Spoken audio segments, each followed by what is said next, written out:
আচ্ছা, আসসালামু আলাইকুম রহমতুল্লাহ। মোহতারাম, আমার নাম জসিম উদ্দিন। আমি উত্তরা থেকে বলছি, ১৩ নম্বর সেক্টর।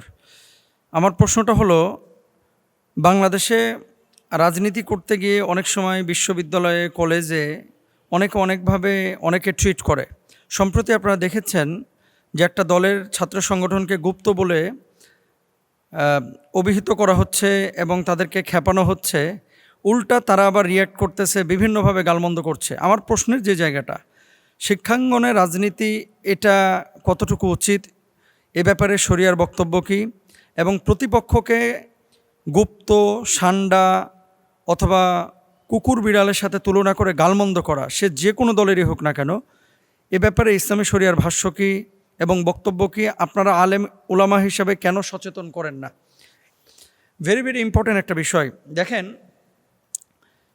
আল্লাহ সুবহানাহু ওয়া তাআলা পবিত্র কোরআনুল কারীমের মধ্যে যে সূরা হুজুরাতের ১১ নম্বর আয়াতে বলছেন, ইয়া আইয়ুহাল্লাযীনা আমানু লা ইয়াসখার কওমুম মিন কওমিন আসা ইয়াকুনু খায়রাম মিনহুম ওয়ালা নিসাউম মিন নিসাইন আসা ইয়াকুননা খায়রাম মিনহুম ওয়ালা তালমিজু আনফুসাকুম ওয়ালা তানাবাজু বিল আলকাব বিসাল ইসমুল ফুসুক বাদাল ঈমান।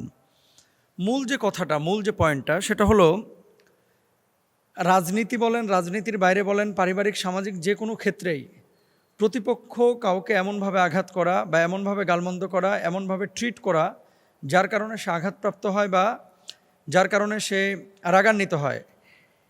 আল্লাহ সুবহানাহু ওয়া তাআলা তুচ্ছ তাচ্ছিল্য করে আরেকজনকে সম্বোধন করা, আরেকজনকে খারাপ বা মন্দ নামে ডাকা, এগুলোকে পছন্দ করেন না এবং এটা নিষিদ্ধ করে দিয়েছেন এই সূরা হুজুরাতের ১১ নম্বর আয়াতের মধ্যে। ছাত্র সংগঠনগুলো তারা ব্যক্তিগত উদ্যোগে রাজনীতি করতে পারে, সেটা তাদের একান্ত ব্যক্তিগত ব্যাপার। কিন্তু কথা হচ্ছে, শিক্ষা এবং অপরাজনীতি একসাথে চলতে পারে না। বাংলাদেশের প্রেক্ষাপটে আমরা চাই সুশৃঙ্খল একটা বাংলাদেশ। ছাত্র তারা যারা রাজনীতি করে, তারা ব্যক্তি উদ্যোগে তাদের মতামতের বহিঃপ্রকাশ তারা ঘটাতে পারে, এটা একান্ত তাদের ব্যক্তিগত ব্যাপার। কিন্তু রাজনীতির নামে অপরাজনীতি, নামের নামে দুর্নাম, সুনামের নামে দুর্নাম, এরপরে মনে করেন গালমন্দ করা, প্রতিপক্ষকে আঘাত করে হাত পা কেটে দেওয়া অথবা তাকে আঘাত করে তাকে দুনিয়া থেকে বিদায় করে দেওয়া, সম্পূর্ণরূপে এগুলো হারাম ইসলামী শরিয়ায়। এটা আমার কথা না, আল্লাহ সুবহানাহু ওয়া তাআলা নিজেই বলছেন। তুমি যাকে মন্দ নামে ডাকছো, তোমার চেতে আরও কি হতে পারে? উত্তম হতে পারে। যে নারীকে তুমি মন্দ বলে আখ্যায়িত করছো, সে নারীটা তোমার চেতে উত্তম হতে পারে। যে দলকে তুমি করতেছো, তোমার চেতে উত্তম হতে পারে। এখন গুপ্ত, সুপ্ত, কুকুর, বিড়াল, তারপরে শুকুর, কতভাবে আমরা গালমন্দ করি। ইসলামী শরিয়ায় গালমন্দকে হারাম করে দেওয়া হয়েছে। আরেকটা বিষয় দেখেন, সহিহ বুখারী হাদিস, সিবাবুল মুসলিমে ফুসুকুন ওয়া কিতালুহু কুফরুন।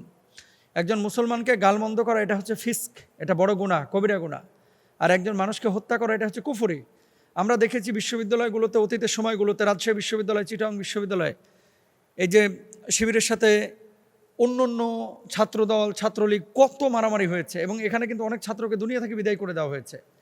বাংলাদেশে সংস্কারের নামে ৫ই জুলাইয়ের পরে যেগুলো হয়েছিল, এই সংস্কার আসলেই যদি হতো, তাহলে বাংলাদেশের বিশ্ববিদ্যালয়গুলো আবার মাথা উঁচু করে বিশ্ব দরবারে নিজেদেরকে প্রেজেন্ট করতে পারত।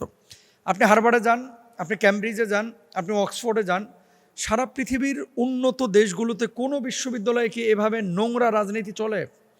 রাজনীতি কিসের জন্য? রাজনীতি তো মানুষের উপকারের জন্য, কল্যাণের জন্য, দেশের জন্য। এখন সেই রাজনীতির নামে যদি চাঁদাবাজি, সেই রাজনীতির নামে যদি প্রতিপক্ষকে হামলা, সেই রাজনীতির নামে যদি গালমন্দ, এগুলো পরবর্তী জেনারেশনের কাছে কি মেসেজ যাচ্ছে বলেন তো? আমাদের যারা ছোট ছোট বাচ্চা, এদের কাছে কি মেসেজটা যাচ্ছে? এই ছোট্ট বাচ্চাগুলো, তারা কিন্তু আপনাদের কাছ থেকে ভালো কিছু আশা করে। এখন আপনি যখন খারাপ কিছু তাদের সামনে উপস্থাপন করছেন, এই বাচ্চাগুলোর সামনে কিন্তু খারাপ মেসেজ যাচ্ছে। পরবর্তী জেনারেশন তারা কিন্তু হুমকির মধ্যে পড়ছে। এই জন্য আমরা বলবো, সুন্দর, সুজলা, সুফলা, সুশৃঙ্খল বাংলাদেশ গড়তে এই যে অপরাজনীতি, অপসংস্কৃতি এবং প্রতিপক্ষকে হামলা, মামলা, মারধর, ঘায়েল করার মানসিকতা, আপনি ঢাকা বিশ্ববিদ্যালয়ে পড়েন, আপনি বুয়েটে পড়েন, বুয়েটে চুয়েটে পড়েন, এরকম বিশ্ববিদ্যালয়ে আপনারা পড়ার পর আপনাদের প্রতি মানুষের এক্সপেকটেশন থাকে অনেক হাই। এখন আপনি যদি এরকম কোনো আচরণ করেন, তাহলে এখান থেকে আপনার কাছে জাতি কী শিখবে? পরবর্তী জেনারেশন কী শিখবে?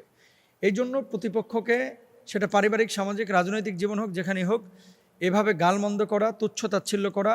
এবং মনে রাখবেন, এই ছোট ছোট বিষয়গুলো পরবর্তীতে কী হয়? শয়তানের কাজ হচ্ছে ছোট ইস্যু তৈরি করে এটাকে চরম বিশৃঙ্খলায় নিয়ে যাওয়া, চরম বিশৃঙ্খলায় নেওয়া যায়।